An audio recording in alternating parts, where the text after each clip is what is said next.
maatjies, welkom by dag 3 se adventkalender.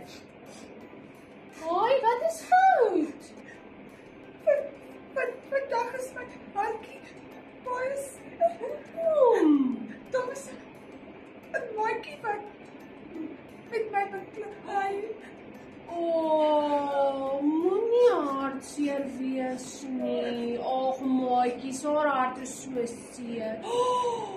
Maar ek het 'n idee. Vandag se geskenkie gaan vir jou baie help. Kom ons maak vandag oop. Vandag is mos dag 3. Kom ons maak hom oop, maatjies.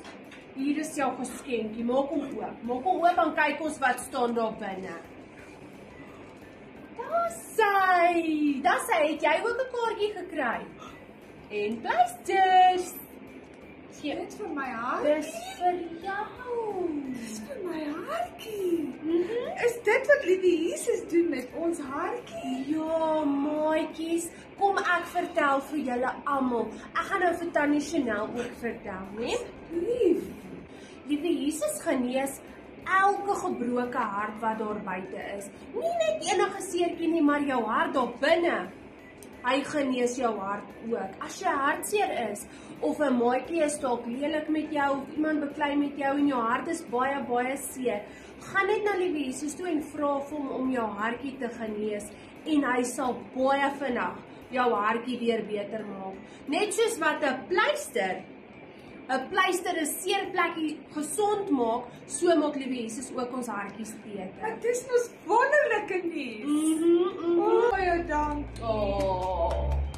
Dis 'n plesier, maatjies. As jy hartseer is, bid net en vra vir Liewe Jesus om jou hartjie gesond te maak. En as jy by jou speelgronde speel en jy sien daar huil 'n maatjie, gaan na jou maatjie toe en bid vir hom. Vra vir die maatjie, "Is jy okay?" En dan sê jy vir die maatjie, "Moenie worry nie, Liewe Jesus maak daai stukkende hartjie weer beter." Ja, my hartjie voel sommer klaar beter. Dis mos wat ons wil hê. Baie mooi, baie dankie maatjies. Ek hoop julle het vandag se lesie geniet.